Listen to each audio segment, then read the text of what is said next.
Hello students, welcome to YouTube channel Student Care Assam.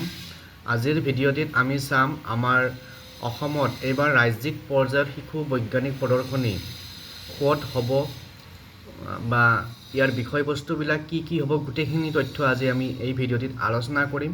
আশা কৰিছোঁ ভিডিঅ'টো শেষলৈকে চাবা আৰু এনেকুৱা ধৰণৰ শৈক্ষিক তথ্যৰ বাবে চেনেলটো সাবস্ক্ৰাইব কৰি ল'বা আৰু ভিডিঅ'টো শ্বেয়াৰ কৰি দিবা।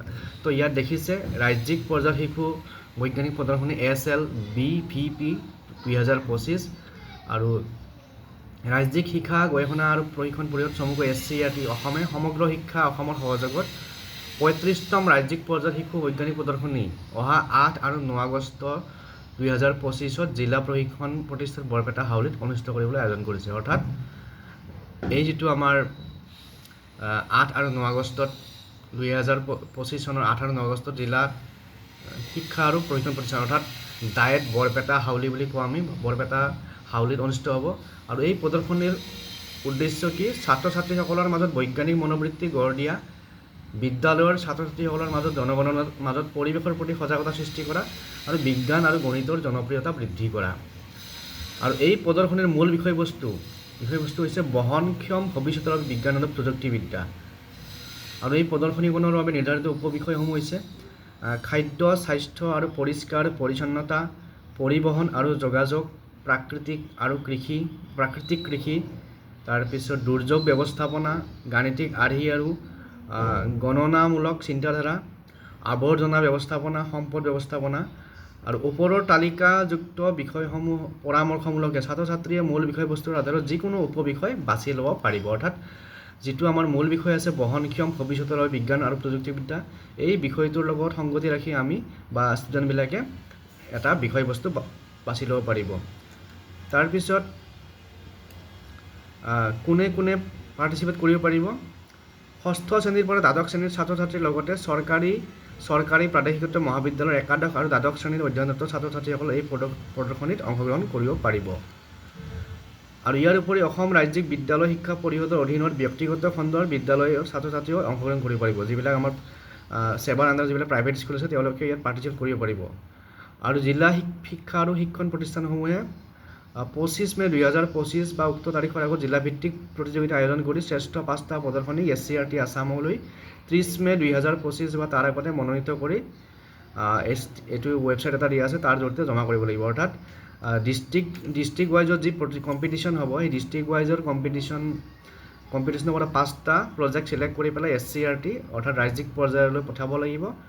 আৰু পঠোৱাৰ পিছত 30 মেলৈকে সেইবিলাক জমা কৰিব লাগিব। আৰু ছাত্ৰ ছাত্ৰীয়ে নিজৰ বিদ্যালয়ৰ প্ৰধান শিক্ষক অধ্যক্ষৰ জৰিয়তে নিম্নলিখিত লিংকৰ পৰা প্ৰপত্ৰ সংগ্ৰহ কৰি পূৰ কৰি এই প্ৰদৰ্শনীত অংশগ্ৰহণ কৰিব পাৰিব। অৰ্থাৎ যিসকল ছাত্ৰ ছাত্ৰীয়ে ইণ্টাৰেষ্টেড তেওঁলোকে নিজৰ বিদ্যালয়ৰ প্ৰধান শিক্ষক বা অধ্যক্ষৰ জৰিয়তে এই লিংকটোত দিয়া ইয়াৰ পৰা ফৰ্মবিলাক ডাউনলোড কৰি পেলাই ছাবমিট কৰিব পাৰিব আৰু প্ৰদৰ্শনীত তেওঁলোকে অংশগ্ৰহণ কৰিবৰ কাৰণে যিখিনি ব্যৱস্থা কৰিব লাগে কৰিব পাৰিব। আৰু প্ৰপত্ৰৰ লগত প্ৰদৰ্শনৰ এটা চমু বিৱৰণ জমা দিব লাগিব। অৰ্থাৎ যিটো তেওঁলোকে টপিক ল'ব, যিটো মডেল কৰিব তাৰ পৰা এটা চমুকৈ লিখি দিব লাগিব। আৰু এই বিৱৰণটো ইংলিছতো হ'ব পাৰে, অসমীয়াতো হ'ব পাৰে, হিন্দী, বড়ো বা যি ভাষাত সুবিধা সেইমতে দিব পাৰিব। আৰু বিদ্যালয়ৰ প্ৰধান শিক্ষক অধ্যক্ষসকলক জিলা শিক্ষা আৰু শিক্ষণ প্ৰতিষ্ঠান, বিদ্যালয়ৰ পৰিদৰ্শক, জিলা মিছন বিষয়াৰ লগত যোগাযোগ অনুৰোধ কৰিবলৈ জনোৱা হ'ল। অৰ্থাৎ যিসকল অধ্যক্ষ আছে, প্ৰধান শিক্ষক আছে তেওঁলোকে এই সম্পৰ্কে IAS অফিচ বা আমাৰ জিলাৰ যিবিলাক কাৰ্যালয় আছে শিক্ষা বিভাগৰ তাত যোগাযোগ কৰিবৰ কাৰণে ইয়াত কোৱা হৈছে। গতিকে যিসকল আগ্ৰহী ছাত্ৰ ছাত্ৰীয়ে জিলাভিত্তিক প্ৰতিযোগিতাত কোনো অসুবিধা কাৰণত অংশগ্ৰহণ কৰিব নোৱাৰে তেওঁলোকে পোনপটীয়াকৈ এই যিটো ৱেবছাইট আছে এই ৱেবছাইটৰ জৰিয়তে প্ৰপত্ৰ ফিল আপ কৰি চমু বিৱৰণ আৰু ছুটি ভিডিঅ' জমা কৰিব পাৰিব। জমা কৰাৰ লাষ্ট ডেট হৈছে 30 মে। বিজ্ঞান প্ৰদৰ্শনীৰ আৰ্হি প্ৰস্তুতি বিশদ নিৰ্দেশনা ৰাষ্ট্ৰীয় শৈক্ষিক অনুসন্ধান আৰু প্ৰশিক্ষণৰ ৱেবছাইটতো নিম্নলিখিত লিংকত যদি পাব। অৰ্থাৎ NCERT যিটো ৱেবছাইট আছে তাতো পাব। আৰু জিলা পৰ্যায়ৰ প্ৰতিযোগিতাত নিৰ্বাচিত প্ৰতিযোগিতা ৰাজ্যিক পৰ্যায়ৰ শিশু বৈজ্ঞানিক প্ৰদৰ্শনীত ৰাজ্যিক পৰ্যায়ৰ প্ৰতিযোগিতাত নিৰ্বাচিত প্ৰতিযোগীসকলক 2025 অনুষ্ঠিত হ'বলগীয়া 52তম ৰাষ্ট্ৰীয় শিশু বৈজ্ঞানিক প্ৰদৰ্শনীত অসমক প্ৰতিনিধিত্ব কৰাৰ বাবে মনোনীত কৰিব। অৰ্থাৎ যিসকল জিলা পৰ্যায়ত নিৰ্বাচিত হয় তেওঁলোকে ৰাজ্যিক পৰ্যায়ৰ প্ৰদৰ্শনীত আৰু ৰাজ্যিক পৰ্যায়ৰ প্ৰতিযোগিতাত নিৰ্বাচিতসকলে ৰাষ্ট্ৰীয় পৰ্যায়ৰ প্ৰদৰ্শনীত যাব পাৰিব।